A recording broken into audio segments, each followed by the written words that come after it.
convert to Islam. Repent later. You've taught me a lot about religion. But that is a heresy, and I am a Pharisee.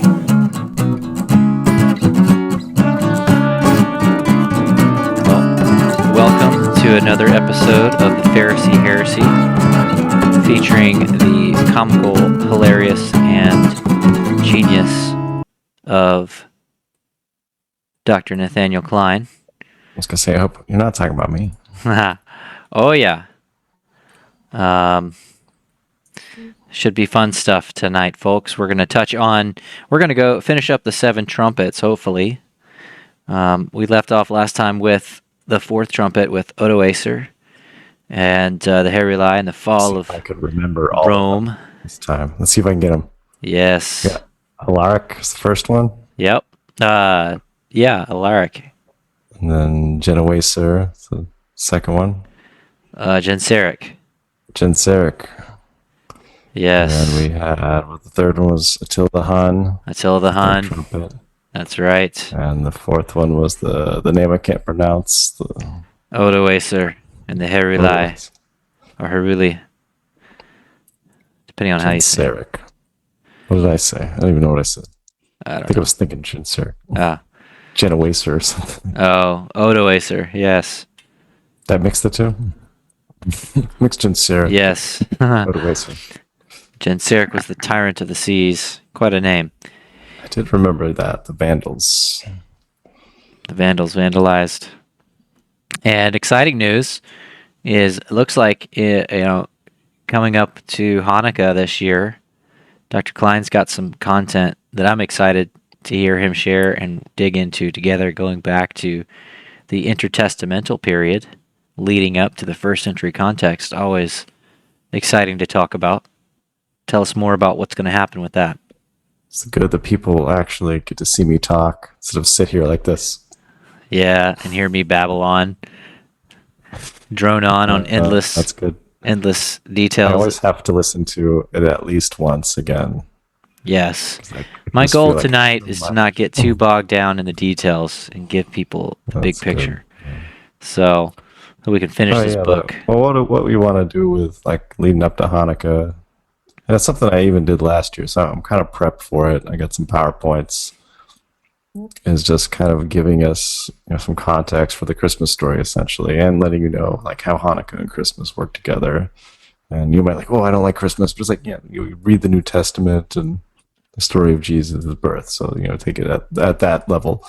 Yeah. But just giving you some context for when you read the New Testament, who are these Pharisee people? Where did they come from? Where are the Sadducees? Where are the Maccabees? Where are the Herodians?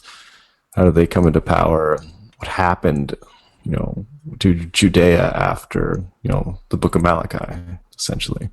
So looking at that, 200 to 300 years of history and just setting the stage for Jesus' birth and what you read in the New Testament, because you get a lot more out of the New Testament. So we call it the Road to Bethlehem series.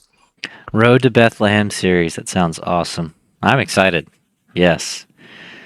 Maybe we can talk about Passover. I don't think I even finished it. Because it was you get to the Hanukkah story, but then you keep going, kind of building the Herods. So there's some content I never even put out. So we'll try to cover that all, but it ended up being 6 or 7. So we'll try to condense that. I'm excited. That'll be really fun. All right. So we got to think of a theme song for this week before we post. So I was listening to Johnny Cash all week because of the last time, but let's listen to some Johnny Cash. I had that song playing in my office. Yes, it's not great office music. All right, so let's see. That took me 10 takes, by the way, to try to get the. Dude, it sounded great. Good, but you killed it. I liked it. I think I walked around for 10 minutes practicing. Heard. I said word. Just to get that low. Oh man. All right, you ready to do this? Pretty old, I think, when he wrote that song. Oh, was he? Yeah, it was funny. As he got older, he started getting a little more Christian, a little darker. And realized the end is coming. When you first heard that song, it was the older Dawn of the Dead movie, and it opens with that song, Oh, yeah.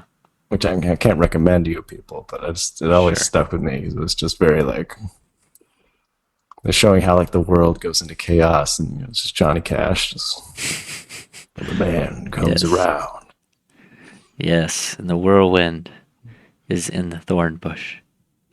What I never liked about that song is he said when the mother hen calls her or something, Oh, yes. the father hen calls his chicken something. Yeah. Right? There's no father hen, Johnny Cash. And I thought you grew up on a farm. Oh, man. All right.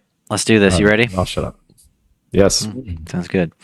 All right. So we talked about the fall of Western Rome in 476, which gave rise to the papal powers, and which would then dominate 3 of those 10 kingdoms and eventually inherit the papal states in 756, at which time the popes reigned over these papal states with complete authority and had basically dominance over most of Europe, because a pope could excommunicate a king, and the king could fight back for a little while, but eventually the popes won out because they had the power of hell, essentially.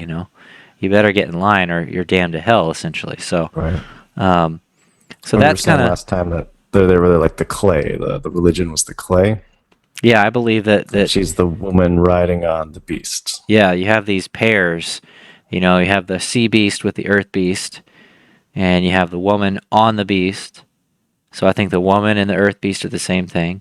You have the 10 toes representing the secular nation of Rome, with these powers that sprung up, but then they give their power and authority to this wicked apostate priesthood, the papacy. So in the combination of the iron with the clay, we know the iron represented Rome, so there was this new thing that came up, and so that's why I believe it was the clay. And eventually, the two fought, and the secular state, the beast, destroyed the woman. So when the Napoleonic Wars happened, that was the rise of secular atheism, rationalism, that annihilated Roman Catholicism in France, essentially. And so it stripped the power of the papacy. So then what better thing that Napoleon represented was the iron of Rome eventually not mixing with the clay, and both of them seeing their own demise to some degree. And so they haven't been totally wiped out yet, and all that happens in the bowls. So I'm kind of giving away the bowls, but tonight, after we finish the 5th and 6th trumpet, the next thing to happen is the bowls. So we're right there. So the 5th and 6th pertain primarily to the other parts of the Roman Empire. So what we just finished was the fall of the West, which was the central seat of governing authority and power, a complete renovation or attempt to renovate the empire with the rise of this new head of Rome, the papacy. But what's going on in the eastern portion? Doesn't the eastern and southern portions, aren't they going to get judged as well? Yes, they are. And so that's what we're going to see in these next 2 trumpets. And this is where the three woes begin. So there are 3 woes in Revelation. And so this is the 5th, 6th, and 7th trumpets are the 3 woes. Okay, interesting. So let's go right to it. We're going to read Revelation 9, 1 through 12. So it might be helpful this time if I actually bring that up to get a little bit more text in here for people to follow along with. And we can jump back and forth between the charts and texts, but the 5th trumpet goes like this. I saw a star that had fallen from heaven to earth, and it was given the key to the pit of the abyss. I want to say this in Johnny Cash. And the star opened up the pit of the abyss, and smoke rose out of it like a smoke of a great furnace. And the sun and the air were darkened by the smoke from the pit. So then we have these locusts that you've been having nightmares about. So we got to talk about those. But when we first talk about a star, we talked about Attila last time, and he was a star that fell. And so he was this great warrior that eventually came to his ruin. Well, so was Muhammad. In fact, he was kind of a failed prince to some degree. And so we're going to see how the fifth trumpet relates directly to Muhammad, the rise of the caliphate and the Saracenic hordes that invaded the Eastern Empire and the northern strip of Africa and a little bit of Spain. So now,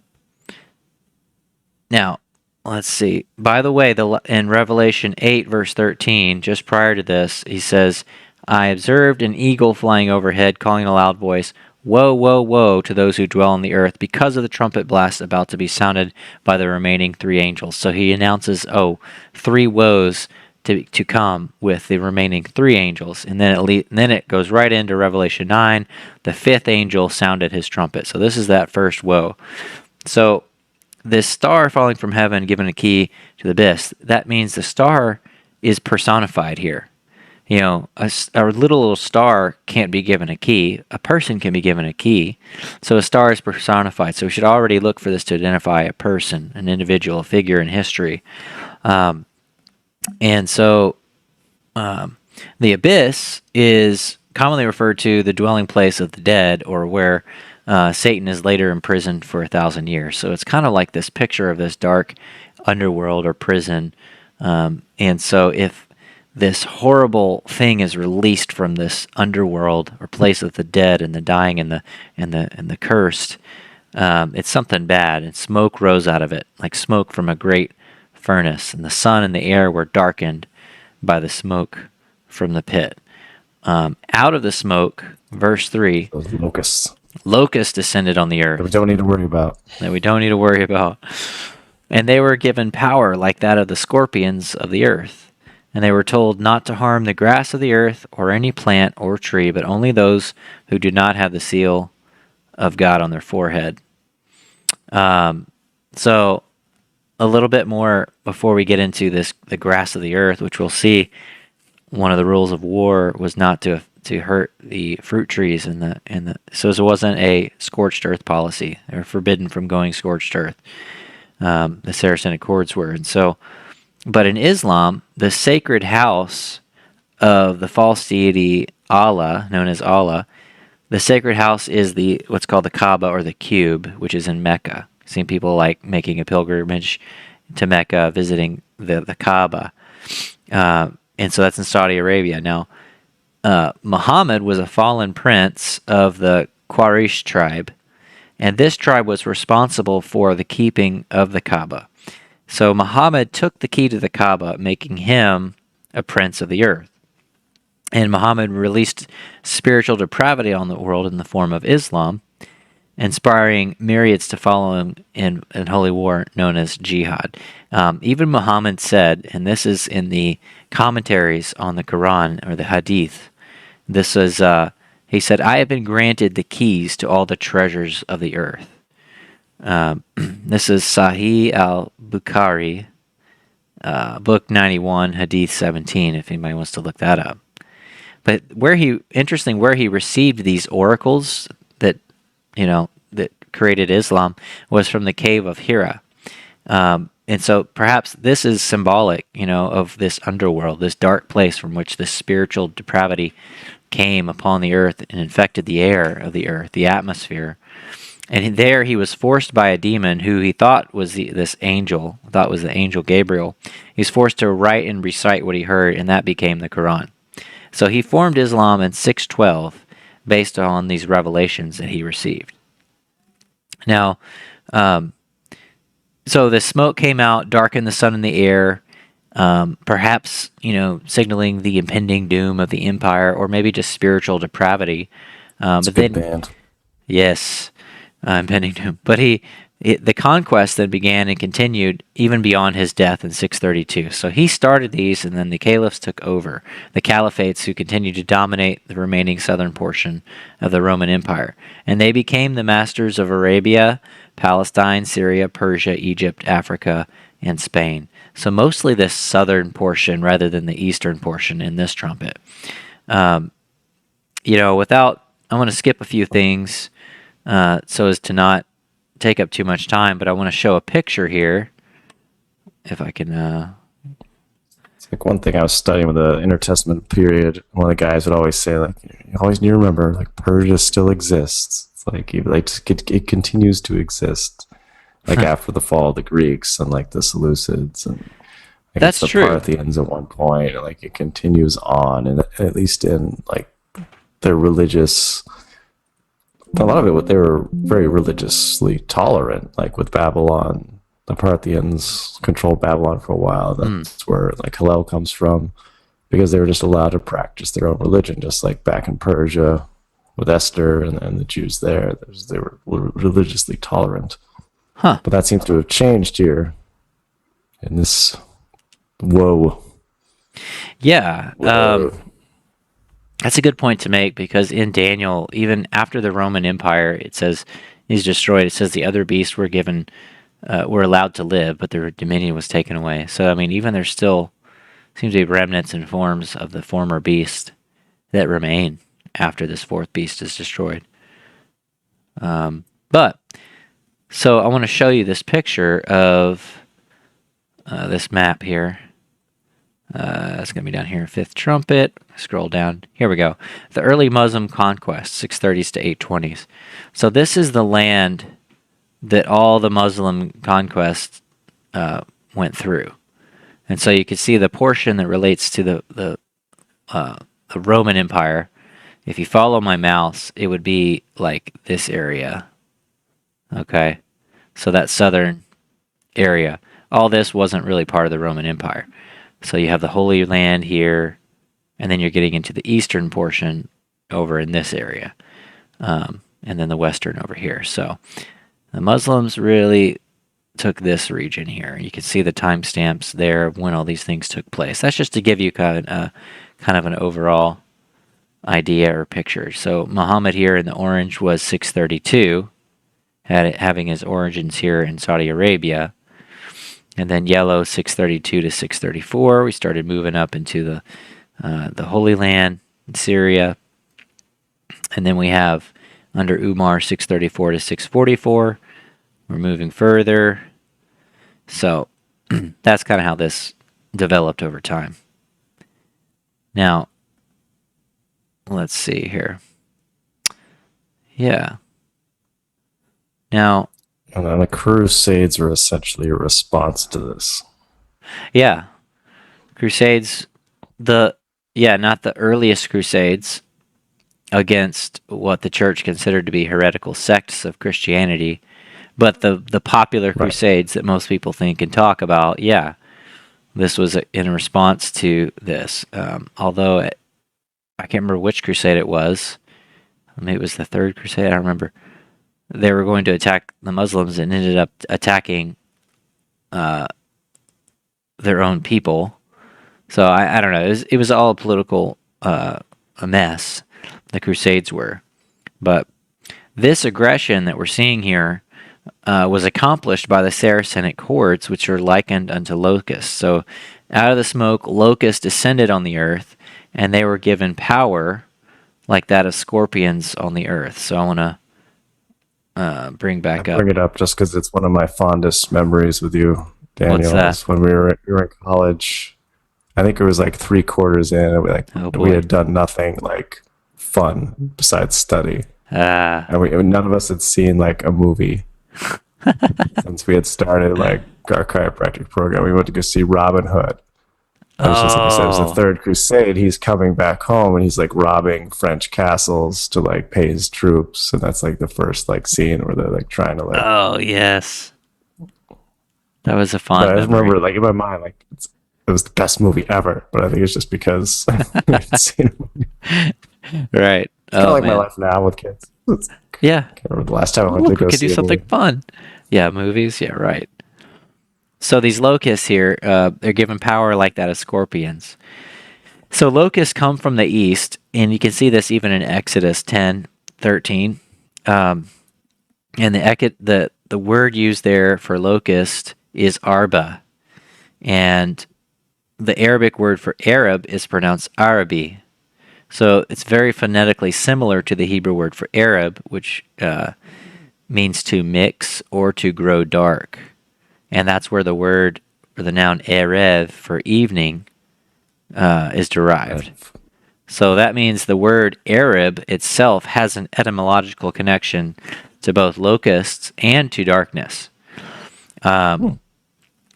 And so this shows this symbolism of this passage points to the Mohammedan aggression, which came from Arabia, both darkening the sun and swarming from the east. Now, if you look from a distance, a swarm of locusts looks like a cloud of smoke from far away. And then when it's overhead, it can actually darken the sun. I only remember Arab because when we went to Israel, that's like the two things we knew. It's like Boker Tov is good morning, and Erev Tov is good night. Yes. And Shalom, of course. And Shalom. And Hasherotim is where's the bathroom. Yes. That's all you need to know, folks. There you go. Here's Judges 6:5 talking about the Midianites, which were Arabs, came with their livestock and their tents like a great swarm of locusts. So they and their camels were innumerable, entered the land to ravage it. So you see one instance there of Arabs. I'm not saying Arabic people are bugs. What I'm saying is there's a symbolism. If you were to say that certain people maybe represent like an animal or something, these would be referred to them because they would come from the east and they would swarm. And so Judges 6:12 or 7:12 looked also. up like migration patterns of locusts to see what. Not in detail. And the Midianites and I went Amalekites deep like that with like one of the visions in Zechariah where there's these storks, and I was trying to figure out like the migration patterns of storks, see if it fit. That's beyond me. So I did learn that storks are not, they think of like, oh, nice, they bring the babies, but they're scary animals. Scary creatures, man. The Amalekites, people of the east, lay along the valley like locusts.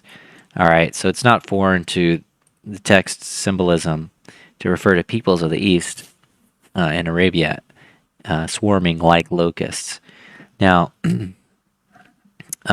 Joel prophesied of 4 types of beasts that would devour the land of Israel in succession.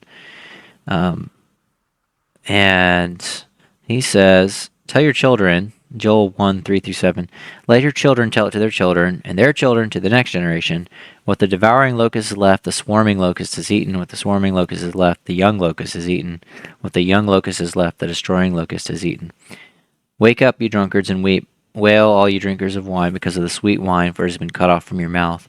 For a nation has invaded my land, powerful and without number. Its teeth are the teeth of a lion, and its fangs are the fangs of a lioness. It has laid waste my grapevine, and splintered my fig tree. It stripped off the bark and thrown it away. The branches have turned white. So, it's possible the 4 types of locusts, devouring, swarming, young, and destroying, may be symbolic of 4 kingdoms that conquered Israel. Assyrians, Babylonians, Greeks, and Romans.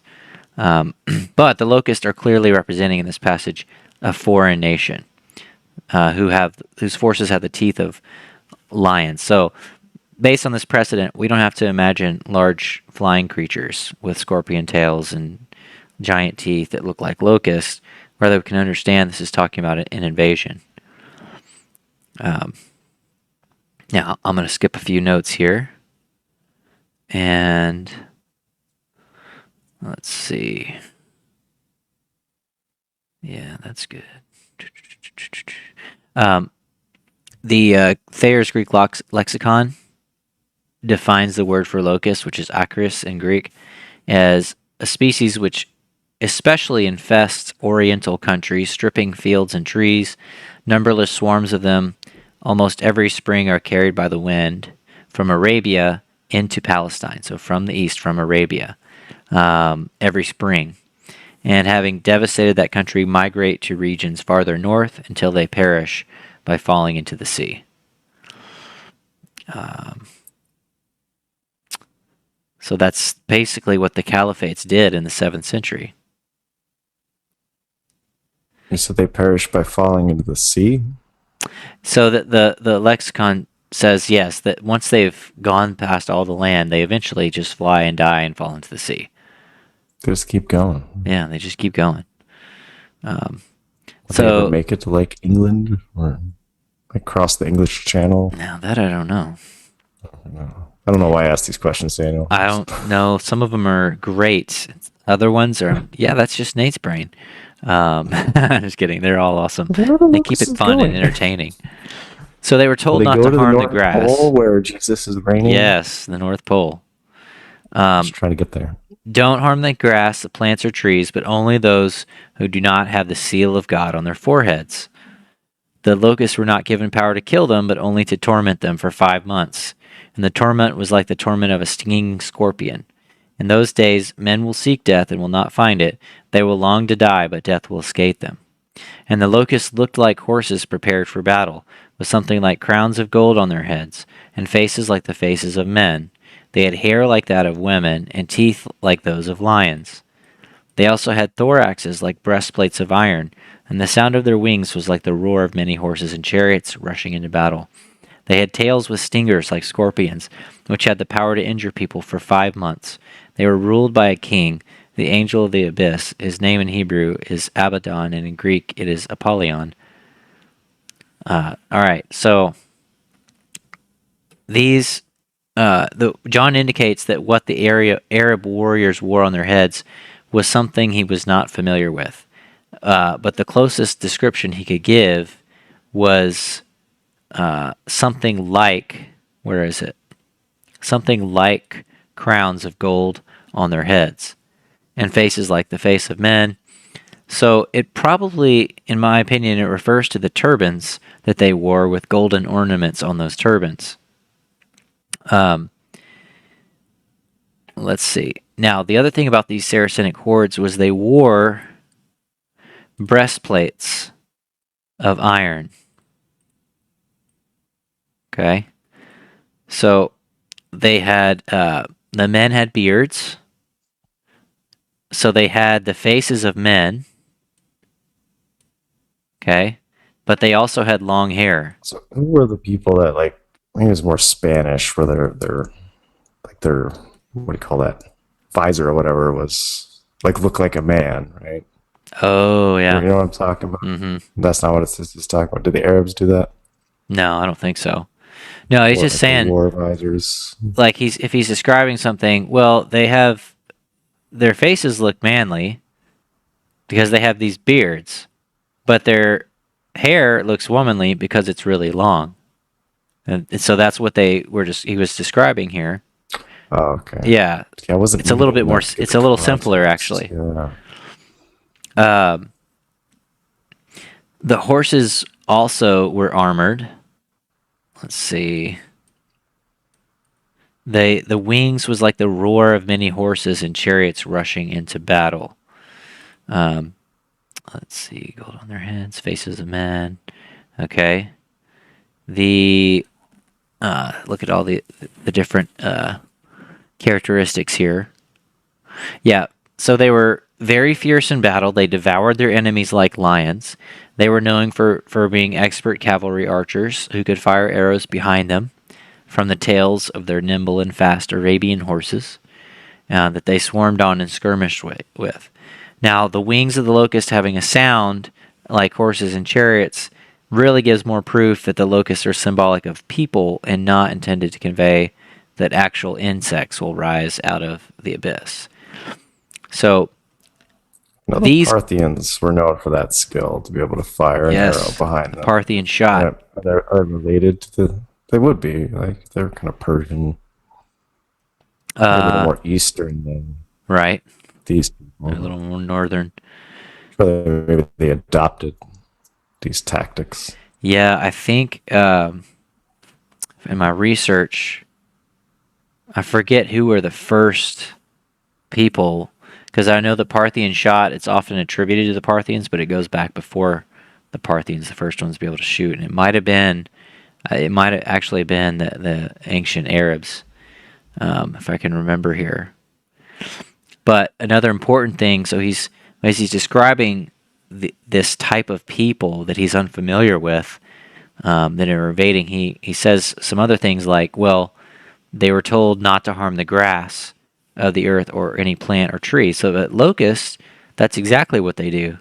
They eat all the vegetation up. But here's a quote from this is from Edward Gibbon's The Rise and Fall of the Roman Empire. And he's quoting, he says, "Remember, said the successor of the prophet," as in the successor of Muhammad, "that you are always in the presence of God on the verge of death, in the assurance of judgment, and the hope of paradise. Avoid injustice and oppression. Consult with your brethren and study to preserve the love and confidence of your troops. When you fight the battles of the Lord, acquit yourselves like men, without turning your backs.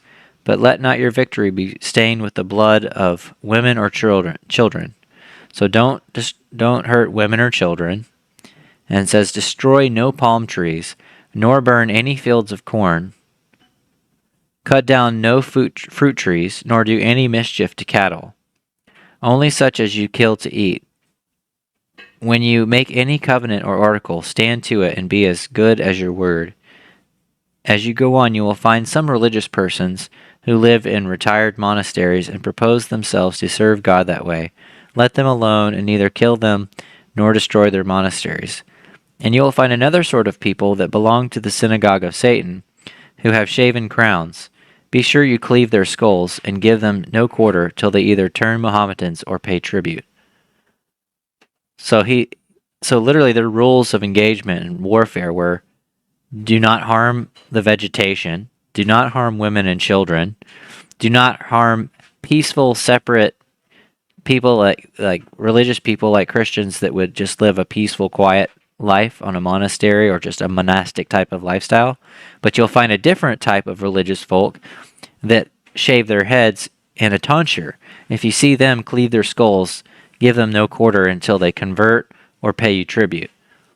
So it's like no mercy. This judgment was carried out directly upon the beast in that sense, and the empire. Is there like a reason for that? Like besides like prophetic judgment on the beast? Oh, I'm Why sure. did the Muslims I mean, they were target those? fighting the empire for control. I would say, and I haven't studied the Crusades in that much, but for control of the Holy Land, and basically that they were their enemies. So, but they weren't out just to rape, pillage, and kill necessarily. It's ironic that sometimes they get labeled as that when it was the Crusaders that did a lot of that. There were bad We need players more on Ridley both Scott sides. to make us some Crusader movies. Yes, He did that Robin Hood, right? I think so. And Kingdom of Heaven. They're both Yes. Crusader-ish. Yes. So there's But your yeah, he did paint them. He painted Saladin in a very good light. Right, and he did. Crusaders in a bad light, right. which is probably deserved. So, yeah. The tonsure. The tonsure is a sacred rite instituted by the church, which a baptized and confirmed Christian received into the clerical order by the shearing of his hair and the investment with a surplice, a tunic. By receiving a tonsure, a monk would be legitimately received into the ranks of the ecclesiastical hierarchy of the Roman Catholic Church. So there's, you see them cleave their skulls in. Kind of crazy. So all these descriptions really fit the Saracenic hordes. I just didn't like the hairdo. No. Another quote from, let's see. What is this? Oh, yeah. Muhammad had instructions about how to treat the Coptic Christians. So the Copts, he says, "You are going to enter Egypt, which is a land where Jirat, which is a unit of money, is used. Be extremely good to them, as they have with us close ties and marriage relationships. When you enter Egypt after my death, recruit many soldiers from among the Egyptians, because they are the best soldiers on earth, as they and their wives are permanently on duty until the day of resurrection. Be good to the Copts of Egypt. You shall take them over, but they shall be your instrument and help. Be righteous to God about the Copts." So, now the Christian and Jewish captors could choose to either pay a tribute, called the Jizya, or they could convert to Islam. The pagan idolaters were killed if they would not convert to Islam. And so, interestingly, the population of Egypt remained mostly Coptic Christian even after the conquest of the Islamic armies. So, those who remained Christians would be required to pay the jizya tax and wear certain garments to distinguish them from the Muslims, as well as to exempt them from Sharia law. And they would exist as second-class citizens. Although their lives were not taken, they were subject to the torment of foreign domination and the loss of uninhibited religious freedom. It's interesting, during this time, the Roman Catholic Church had rules that would refuse burial to anyone who committed suicide, and that without a Christian burial, there could be no salvation or resurrection from the dead. I feel Therefore, like I keep bringing up movies, but that's the plot to Kingdom of Heaven. His wife dies, and he's forced to go on the crusade to earn her redemption or salvation. Man, you got a That's good all I got, memory. man. That's my only joint of his. We have to watch some movies. movies.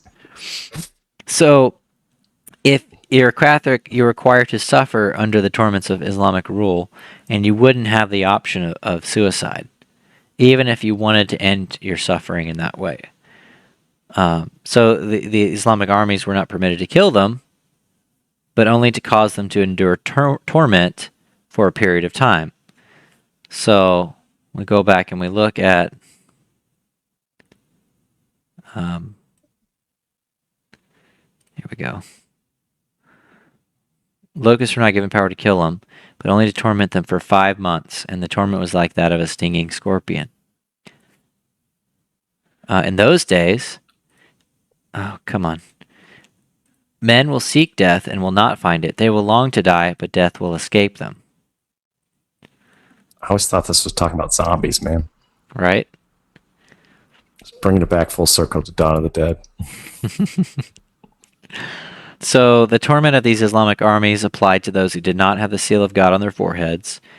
So the seal was not something you could visibly see. It was a lifestyle. It was whether you were part of the apostate priesthood in Rome, or if you were just a good Christian.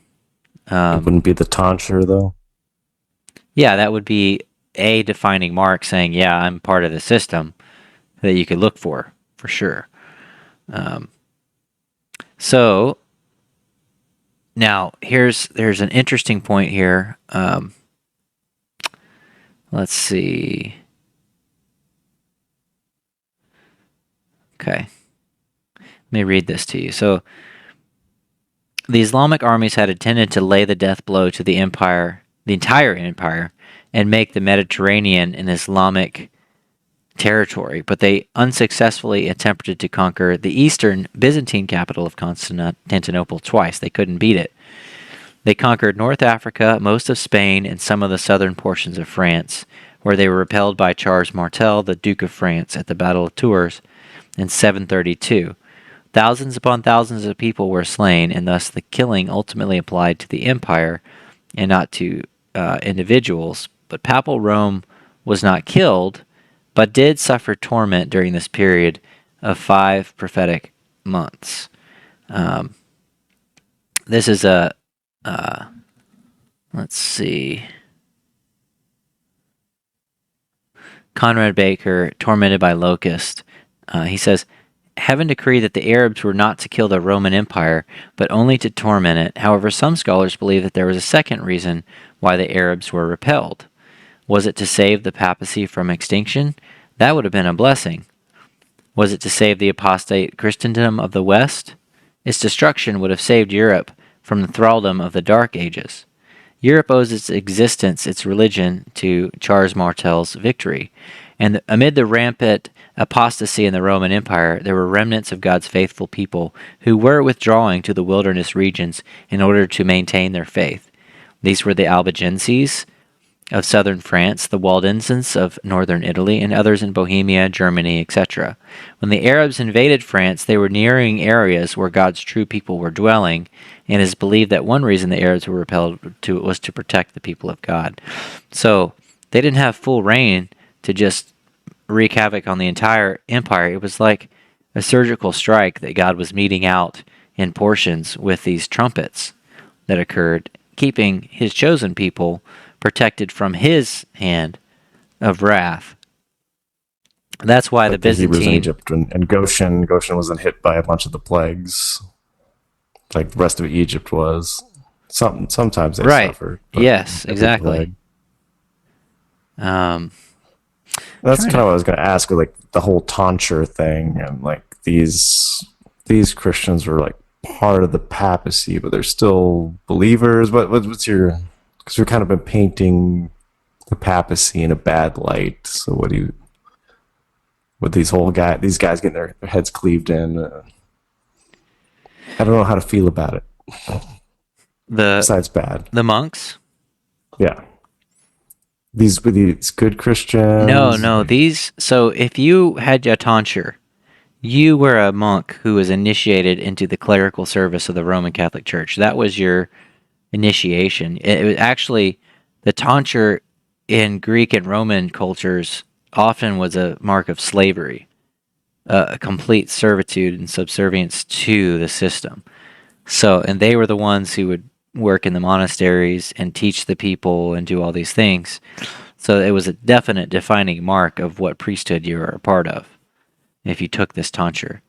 So the Saracenic hordes that would attack monks, they were being directed to attack Roman Catholicism directly and not just people living a peaceful lifestyle. So it was a surgical attack on the southern portion of the empire. it's But crazy. yeah, now here's the craziest part, I think. Here where it says they were only to torment them for 5 months. Right. So I thought, like, oh, if you get stung by one of these things, you're just going to have to lay on your couch and suffer for 5 months, and then you can get back up. Well, 5 months is 150 days. And if you use the day for a year principle here, this figure equates to 150 years. The fifth trumpet ended in 762 when the Umayyad Caliphate was overthrown by the Abbasid Caliphate. The capital was moved to Baghdad and the Muslim aggression ceased. This led to the golden age of Islam. So, from Muhammad's revelation in 612 until the end of Muslim aggression in 762 is a total of 150 years or 5 months of torment. So, the entire amount of time from the very start to the very end of Muslim aggression in this trumpet was 5 prophetic months of time, 150 years. So I think that is a very cool link in all of this. You have the descriptions that fit the armies and their tactics, and you also have a timing given to us. Are you gonna get to that end part there where they seek death but not be able to find it? What do you think that all means? Yeah, so that's a difficult one. So it seems like their life is so for some of these people it's so bad and they wish they could die, but death will escape them. Well, we talked a little bit about how the Roman Catholic Church made suicide an unforgivable action, that you would not receive a Christian burial, which means you would not be saved, you'd go to hell. So if you committed suicide, if you were in complete slavery to Islam and you had no freedom and your life was completely uprooted, you might wish to just escape it all. You long to find death, but you can't. Death escapes you because even under your own system, not that anyone should ever take their life, but some, it says, would long to do so, but death would escape them. That's how I am interpreting this because that was a contextual part of this at the time. If you were part of that system, you weren't allowed to take your life, even if you wanted to. Did the Muslims take a lot of slaves in these campaigns? It's a good question. Like you said, it was like a surgical strike. Where Right. I don't know about slaves. I'll have to research that. But I do know what they primarily did was that, well, there are basically three options. They kill you, they convert you, or they make you pay a tax. So, like, you could still remain a Christian, like a Coptic Christian, but you'd have to pay a tax. So,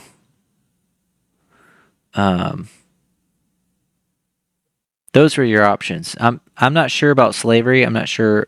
I'd have to do more research on that. Let's see. Yeah, so if you remained a Christian, you'd be required to pay the jizya tax and wear garments to distinguish you from the Muslims, and you could be exempted from Sharia law, but you had to pay the tax. So that was their way of religious warfare. But that was for like Christian and Jewish captors. If you Almost opposite them with the Jews. yeah, If you were a Hebrew, then you had to pay a tax. yeah, exactly. And that led to the Jews forcibly converting people like some of the Arabs and the Edomites, just so they could tax them. 'Cause even though they had over them, they weren't allowed to be conscripted into the army. So it's kind of reversed. It is reversed. Now, there were specific instructions to slay the Roman Catholic clergy, though. So, who knows? There might have been exceptions there. I might have just saw that, like as you've been saying, it's like that's the power system they controlled. They saw that, Right. in their mind, especially with the religious background, they would have saw them as they're the power structure. The religion is the power structure that's what drives them. They wouldn't really see them as king or royalty. Like this papacy, this beast, this woman is our enemy. We need to take that out. Right. Cut the head off the snake, kind of thing. And it's not to say that Islam is this force of good, but it's just to say that God used it like he used many other invading armies in history to deal out punishment. So yeah, they weren't trying to just destroy every person in their path. They wanted to rule these lands, and they wanted to have subjects, and they wanted to have, peaceful subjects. But they needed to get the system out of the way that was their immediate direct enemy. So that concludes the fifth trumpet with the Saracenic chords. And it looks like we're running up on an hour, so we'll probably get to the sixth trumpet next time, which is the Ottoman Turks finishing the job by subjugating the eastern third of the empire. Now, this section is long enough to devote an entire hour. Looks like it. Ooh, yeah. Hour to. What I want to show you a cool picture. Byzantium was essentially untouched in this first woe. Yep. Pretty much. Trumpet, yeah. First woe. Yeah.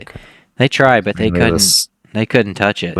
They couldn't break the southern portion, which is northern Africa. Yes. And a bit of the Western Roman Empire, like Spain and France. Yes, Spain and France. Now, and they could not breach the walls of Constantinople. But that happened. That happened when the Turks came with their giant cannons.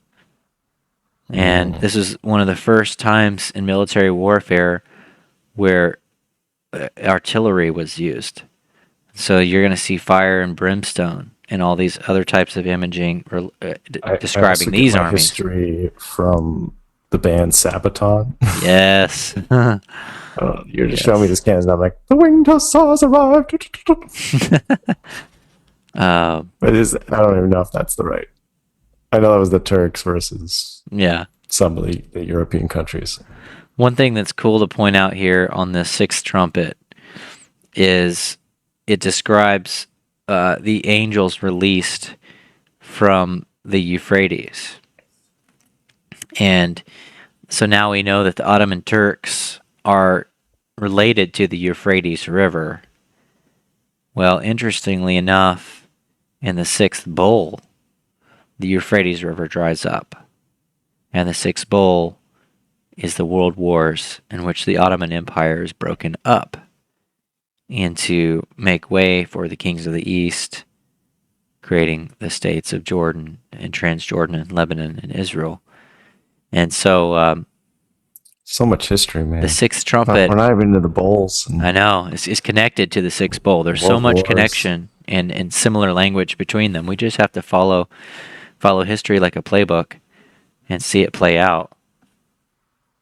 So then we'll get the sixth trumpet, and we'll try to surf through the bowls as fast as we can and finish up this revelation. Go fast. We can even, as we get into the road to Bethlehem. Yeah. Maybe just do one every other or something like that. Yeah, sounds good. Just to keep this going. Keep it going. I like it. The people need a break from all this. I agree. Doom and gloom here. I agree. So a lot of what you've already gone over is probably a good recap for like the first few. Road to Bethlehem, just right. The statue of Daniel and that's true. And we do need to go over all that, just setting the stage. There, this is a good vision. Good pictures there, yeah. Good picture to end the night with. What we get to look forward to talking about, chapter 13. Which beast is that? That is the beast of Daniel, chapter 7. The sea. The sea beast. Well, yes, it is the sea beast, what turns into the sea beast. But yeah, this beast rises with 10 horns out of the sea. So, now don't count the horns. I couldn't get AI to get it just right, okay? But that's the idea. Yeah, so we'll end it there.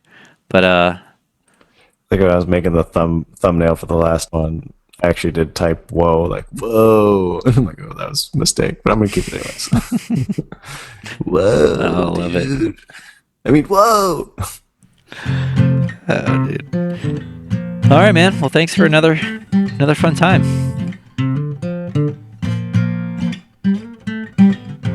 Let us go up. Let us go up to the mountain of the Lord. Grab the tassel of the Pharisee on his way home to Zion. We came to hassle the papacy and the counterfeit kingdom. You say heresy, I stand where the wild hand sees. Lux lust set in tenebrous, light shining in the darkness.